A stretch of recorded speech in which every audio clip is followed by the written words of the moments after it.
Bienvenidos de regreso a Fernando VII cuando vuelve a España en 1814.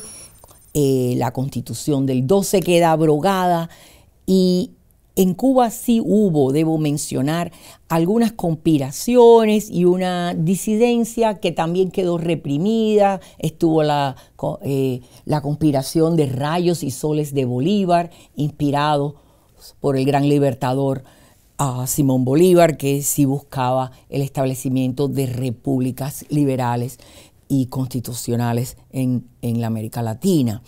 Entre las cosas que ocurren al volver Fernando VII es que este también se ve obligado a cerrar la trata de esclavos. Los ingleses, que eran los que más esclavos habían sacado de África en el siglo XVIII, ya hacia finales del siglo se habían cuestionado ese tráfico humano tan deplorable y ya había movimientos antiesclavistas en Inglaterra. Pero después de todas estas guerras, Inglaterra verdaderamente toma la batuta para terminar el tráfico de esclavos. Y España está en una posición de obediencia o agradecimiento, digamos, hacia los ingleses, que en realidad es los que los han salvado de la situación del Imperio francés. Y entonces España firma un tratado en el año 17 que la obliga a terminar el tráfico de esclavos hacia 1820. También lo hizo Brasil, Estados Unidos, que eran los otros dos grandes importadores de esclavos en el momento, pero el caso es que Cuba, o los cubanos, sobre todo, ya no es los que estén en la industria azucarera, es que toda la economía se había vuelto hacia la industria azucarera, saben que esa entrada de esclavos anual va a terminar. Y entonces es cuando ellos deciden que tienen que buscar otras opciones. Ya hay varias figuras que aún antes del trato con los ingleses lo estaban cuestionando. Y una de estas grandes figuras es el padre Félix Varela. El padre Félix Varela, como mencioné en el segmento anterior, ya había sido expulsado de España cuando cierran las cortes liberales según la Constitución, y había ido al exilio primero, vía Francia y luego en los Estados Unidos. Pero él en realidad se había establecido durante sus años enseñando filosofía en el seminario de San Carlos en La Habana, donde modernizó el currículo, desde moviendo muchas clases al castellano, que todos habían estado en latín, y trayendo materias nuevas al mismo. Tuvo una serie de estudiantes estrellas que indiscutiblemente jugarán un papel importante en la historia de Cuba en años por venir. José Antonio Sacco, Salvador Cisneros, José de la Luz y Caballero, entre otros. Y como digo, en el 21 fue a las Cortes, y algo que debo decir es que en las Cortes, cuando él llega, primero apoya la independencia de las repúblicas latinoamericanas y pide la autonomía para Cuba.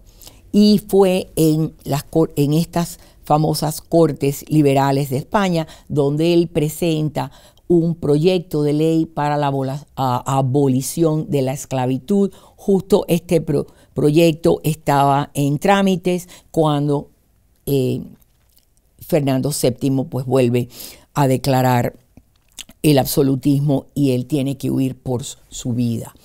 Félix Varela, como digo, fue condenado en ese momento. Sin embargo, desde el exilio, que lo vivió en Filadelfia, Baltimore, y al final pidió estar en San Agustín, la Florida, porque dijo que quería morir lo más cerca de Cuba que podía, años después. Pero en sus años en Estados Unidos también comienza promoviendo la educación liberal e independentista, primero en sus cartas al Pidio y luego en El Mensajero, un periódico que inclusive le ayudaron a publicar desde Estados Unidos algunos de sus antiguos alumnos. Aunque los textos de Arango y Parreño y otros a veces se refieren a sí mismos como cubanos, no dejan de a veces volver al tema de que son partes del Imperio Español o son españoles. Sin embargo, si hay alguien que consistentemente y a mucha conciencia es el primero en llamarse cubano y decirse cubano, fue el padre Félix Varela.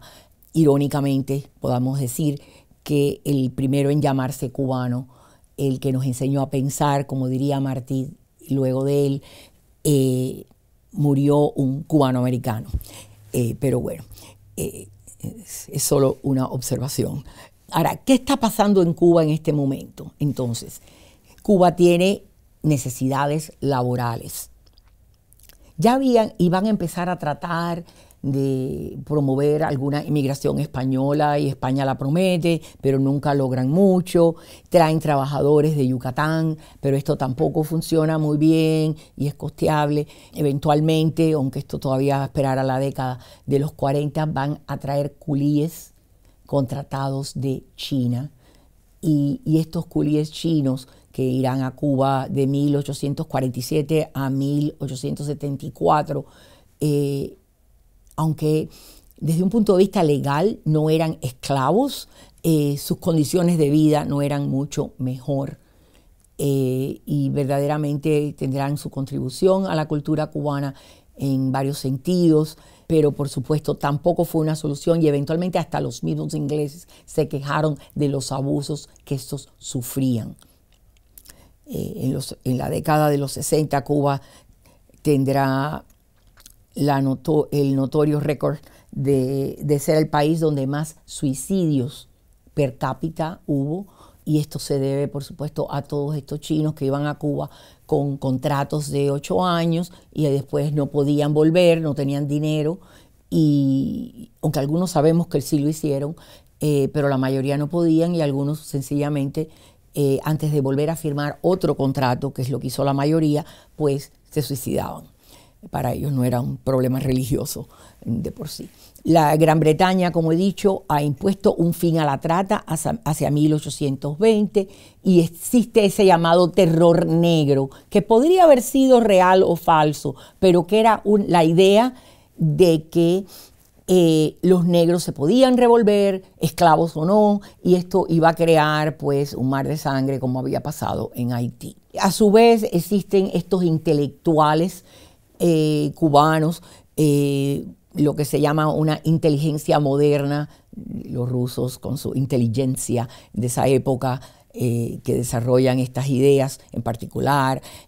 Son los años del romanticismo en Europa, del nacionalismo, romanticismo y nacionalismo muy ligados a las raíces, sobre todo después de la época napoleónica. Vemos eso mucho en la literatura europea y la de Cuba lo va a recoger también. Y una serie de liberalismo ilustrado que todavía tiene muchos factores de aquella ilustración del siglo XVIII, pero que trata de buscar raíces propias. Y hay una serie de publicaciones en Cuba que es impresionante, que a pesar de la represión y censura que había en España, en Cuba estos movimientos avanzaron y en una serie de revistas inclusive las comentaban.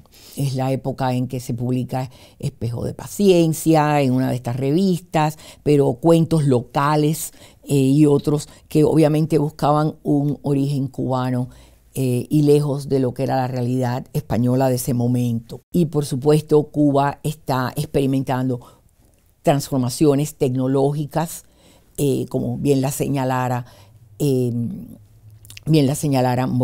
profesor Moreno y Frajinal, del que ya les hablé, con la máquina de vapor y con los ferrocarriles. En 1837 Cuba estrena su primer ferrocarril de La Habana a Güines. Es significativo porque esto es solo un año después del primer ferrocarril en los Estados Unidos y casi 3 décadas antes que haya un ferrocarril en España, en la sede del imperio. Es significativo porque nos señala que Cuba estaba desarrollando una mentalidad moderna que debe ir con su gobierno, que debe ir con su economía, que debe ir con sus clases sociales. Y sin embargo es un país dividido todavía en estamentos, dando hasta títulos a aquellos azucareros que lo podían comprar, y todavía con una gran población esclava, que de hecho después de 1820, aunque la trata era ilegal, entraron más esclavos a Cuba en las próximas 2 décadas que lo que habían entrado en casi todo el siglo anterior. O sea, que existe todo este tema trágico en medio de toda esta situación. Entonces, a medida que España se va liberalizando, después de muerto Fernando VII, lo que vemos es que la política absolutista se revive hacia Cuba. Y Cuba es regida por un régimen militar. Cuando España establece su constitución en 1837, que modifica algunos aspectos de la de Cádiz, ¿qué ocurre? Bien, que Cuba no puede enviar diputados. De hecho, ya los habían elegido y dijeron no, ni Cuba, ni Puerto Rico, ni las Filipinas, que era la otra colonia ultramarina, van a tener diputados, vamos a tener gobiernos especiales para ella, cosa que nunca pasa, y por lo tanto van a tener regímenes militares. La política absolutista va a facilitar y satisfacer a los azucareros, por supuesto, porque esto es lo que satisface a las arcas reales, ¿no? Desviando la atención a una trata ilegal de esclavos. De la única manera que en Cuba pudieron entrar tantos esclavos después del fin de la trata legal es porque los oficiales los permitían, hacían juegos, por ejemplo, cambiaban los papeles de esclavos entrando contra aquellos que morían en muchas plantaciones en aquella época, donde pasaba a menudo, y entonces al cambiar los papeles, a veces hasta violando la cuarentena que era obligatoria, podían tapar ante los ingleses muchas de estas cosas. Es la gran contradicción de todos los tiempos, ¿no? Estamos yendo a ese modo esclavista, pero el país en riqueza se favorece, y eso favorece las artes y las letras. Favorece inclusive a aquellos que critican el gobierno y a aquellos en el poder. Los escritos eclécticos, anti-esclavistas. Esta es la época de las contradanzas en la música, revistas, novelas, tertulias y de investigación científica. La Sociedad Económica de Amigos del País, que se había fundado o había sido decretada a fines del siglo XVIII, patrocina concursos y publicaciones y comienza a publicar la revista Bimestre. O sea, es un ámbito tremendamente rico en muchos aspectos. Estos intelectuales están pensando, ¿qué alternativa tenemos si España es incapaz de resolver el problema laboral? Ni promueve la inmigración de España, sí, a veces ha estado con este tema de la trata, pero cada vez los ingleses están más fuertes en el tema de que no pueden entrar nuevos esclavos a Cuba. Ellos pues alimentan alternativas diferentes. Sí, había unos pocos que pensaban en la independencia. Desafortunadamente, la independencia de España no era una idea atractiva en ese momento. El mismo Varela, que lo que quería era la independencia de Cuba, había dicho que Cuba debía ser políticamente como lo era geográficamente, una isla, pero se daba cuenta, y por eso escribía esos consejos que daba, de que el cubano tenía que estar preparado moral y cívicamente en una manera que no se había preparado todavía. Y los ejemplos que estaba dando la América Latina en esos momentos, pues no eran los más agradables para imitar. pues reinaba el caos, golpes de Estado y regímenes militares en muchas de las áreas de América Latina. Yo creo que después de los años 30 solamente Chile de estos países tuvo un gobierno estable por varias décadas. Entonces era preocupante. Entonces, ¿qué otras alternativas había? Bueno, si la de la independencia no era factible de momento, aunque fuera una meta futura, una era la anexión a los Estados Unidos. Era evidente que Estados Unidos deseaba agrandarse. De hecho, ya había comprado la Florida y algunos territorios, y por supuesto los territorios de Luisiana se los habían comprado a Napoleón cuando su crisis. Bien, y ya hacia los 40 vamos a ver que ya habían adquirido por guerra a Texas. Y bueno, y la mitad de lo que era México en realidad, eventualmente después de la guerra del 48. Entonces la idea de que Cuba se anexara a los Estados Unidos, que todavía era una sociedad esclavista, por lo menos en sus estados del sur, pues era una posibilidad. Bien, la otra opción que quedaba viable era la llamada reformismo. Los reformistas no todos tenían la mismísima agenda. Algunos decían hay que reformar para que se nos trate como una provincia de un reino de España. Otros hablaban de una autonomía dentro del reducido reino de España. Y otros hablaban del concepto de Commonwealth, que los ingleses, después de perder las colonias del Atlántico a los Estados Unidos, habían estado desarrollando y, por ejemplo, promovían en Canadá. Esta idea gustaba a muchos porque decían que en realidad el concepto de Commonwealth, que eran una comunidad de naciones, era algo que ya España había experimentado y había sobrevivido de alguna manera durante la era medieval y bajo los Habsburgos, ¿no? En otro tipo de política. Entonces la idea de reformismo, pues atraía a algunos, pero ese es el gran debate que se dan los intelectuales cubanos en esta época. Y aquí surge una figura muy polémica, y es la figura de José Antonio Sacco, uno de los estudiantes estrella de Félix Varela. Inclusive había estado con él en Nueva York, había escrito para El Mensajero y hecho traducciones, etc. José Antonio Sacco había sido siempre polémico.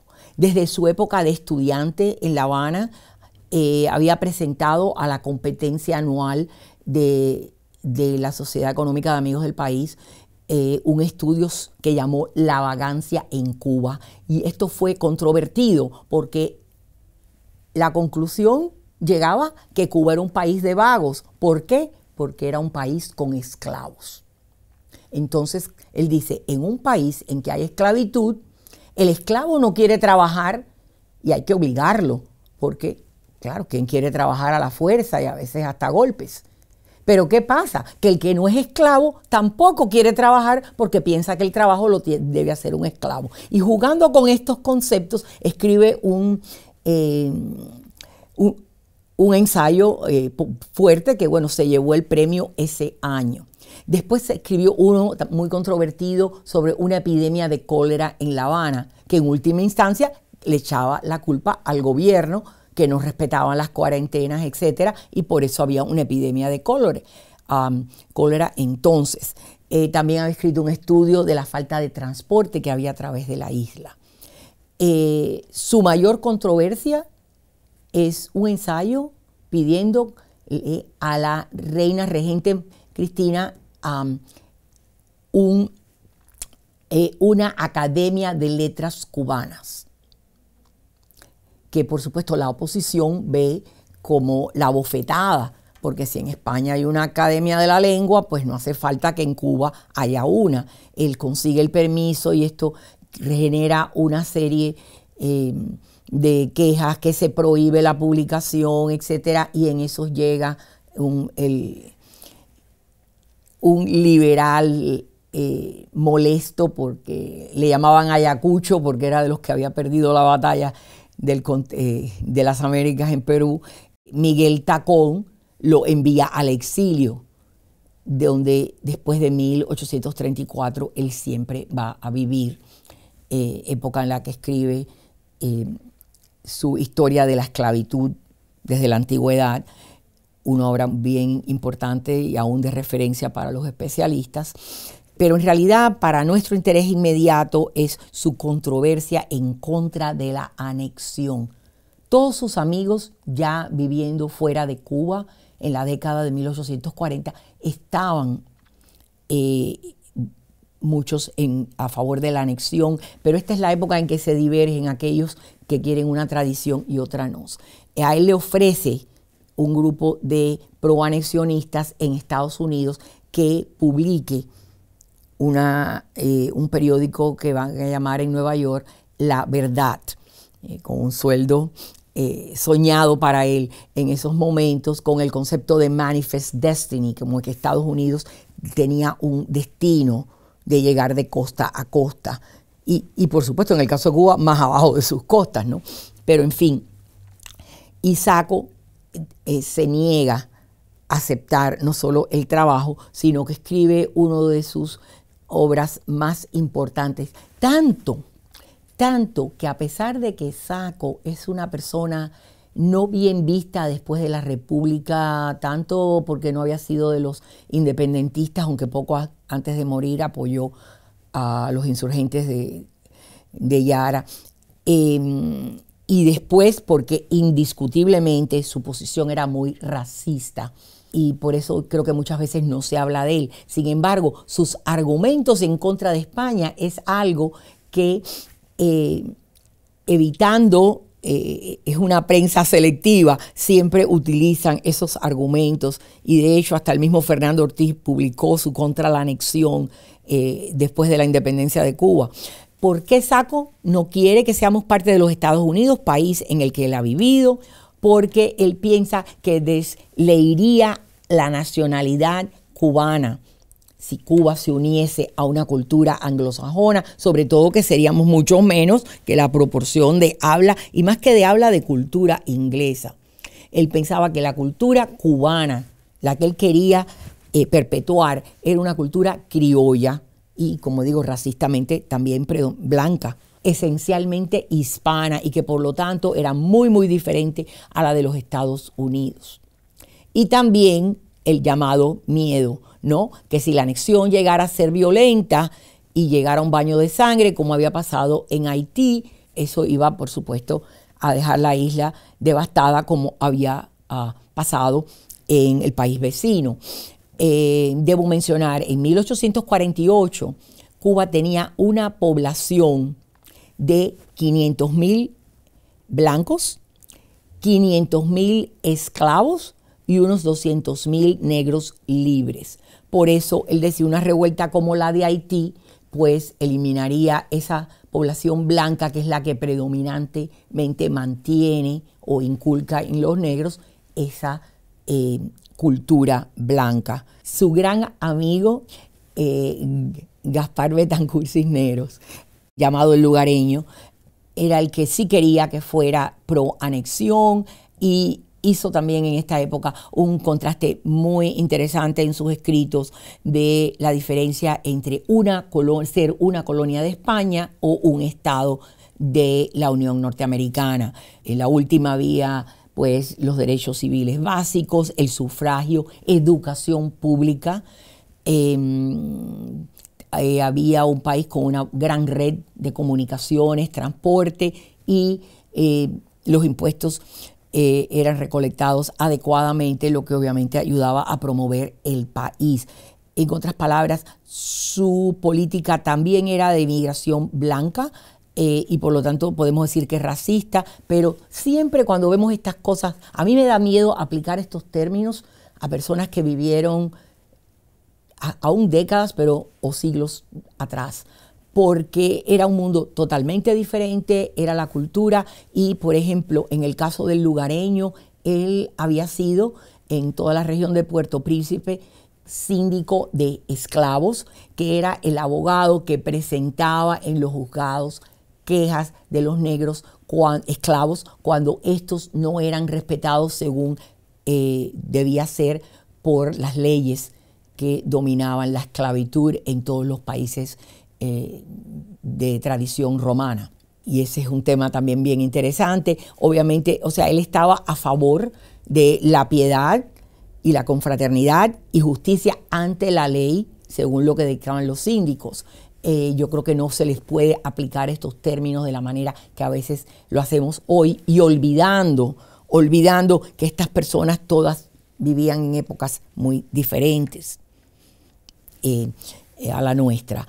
Pero indiscutiblemente no quiero que ni por ningún instante se sugiera, porque él en realidad estaba en contra de la esclavitud y decía, sí, si ya no va a haber más tráfico, esto tiene que moverse, pero ¿cómo se va a mover? ¿Cómo se va a avanzar esta tradición? Otra cosa que el lugareño señalaba era que España a menudo cedía territorios, los vendía, los cambiaba o los perdía en alguna guerra. Era una inestabilidad que a los Estados Unidos, una joven nación, no se le veía. Y por supuesto, estos escritos, este gran intercambio de contra y a favor de la anexión entre Saco y el lugareño es de 1848. Europa está en medio de revoluciones y recordando la Revolución Francesa, pues había mucho miedo entre estos personajes, entre lo que podía pasar.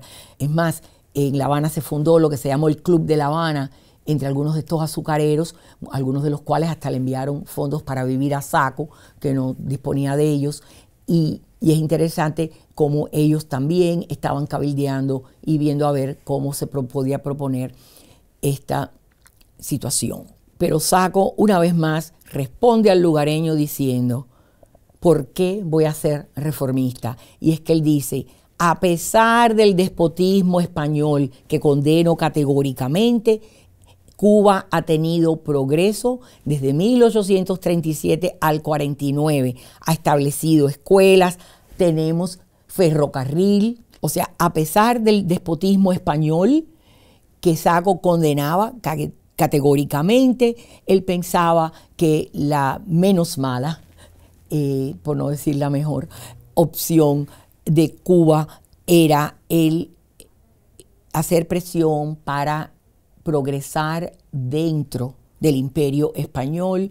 En realidad, lo que va a ocurrir con la anexión o la idea de la anexión, es que sí, aquellos que cabildeaban en Estados Unidos sí van a tener algunos logros interesantes en los próximos años. Y es porque en Estados Unidos hay grupos, particularmente de sureños, que quieren anexar a Cuba. Anexando Cuba podrían tener hasta 2 senadores pro esclavitud, hasta 4 decía alguno, pero bueno, por seguro podrían tener 2. Cuba era una rica colonia, idea que horrorizaba a Saco, que decía, no, los Estados Unidos pueden decidir que todos los negros del sur vengan para Cuba. Y entonces ellos no tienen que lidiar con el problema de traer esclavos ilegalmente con los ingleses. O sea, él siempre tenía un argumento que paralizaba. Sin embargo, estos fondos ayudaron a varios grupos en Estados Unidos a promover la idea de que Cuba fuese anexada a Estados Unidos. Y es allí donde surge la figura de Narciso López. Narciso López había nacido en Venezuela, había sido un oficial español, pero después de la independencia de Venezuela había venido a Cuba, o había ido a Cuba, y se había casado dentro de una familia azucarera y se había unido a estos esclavistas. Es interesante que este es un grupo que cabildea en Estados Unidos para que Estados Unidos compre o invada Cuba. A su vez, hay oficiales norteamericanos que están poniendo presión a España, y hay un manifiesto muy famoso de 1854, el manifiesto de Austin, que un ministro de Buchanan, que era el presidente de Estados Unidos en esos momentos, ofrece que si España no vende Cuba, ellos la van a absorber. Y ofrece una cifra que entonces era tremenda, de 120 millones de dólares. Por supuesto, esto nunca ocurre. A la vez que esto pasa, está el conde de Pozos Dulce en Cuba publicando un periódico que se llamaba El Siglo. Y él editaba temas constitucionales. Y este debate de periódicos es interesante porque está este tema, y también hay un periódico conservador que se empieza a publicar en La Habana, que es el Diario de la Marina, que es un periódico que se publicó en Cuba, siempre de corte conservador, pero de excelente tono intelectual y gramático, y se publica hasta la Revolución de 1959, creo que hasta el 60 se publicó. También en Cuba se están, hablando de las ideas, se están politizando las cosas. En las tabaquerías, por ejemplo, se busca un lector. No tenemos radios todavía, y entonces el lector se le paga para que lea y lee de estos temas. Y es en este ambiente que Cuba entra a esa década de los 60 todavía buscando opciones, porque las invasiones a Cuba de estos filibusteros que fueron con Narciso López fracasaron. De hecho, en la última, pues todos fueron vencidos y ejecutados por los españoles. Tal vez el único recuerdo que nos queda de ellas es que en aquella primera invasión de las expediciones utilizaron la bandera que hoy es la bandera cubana.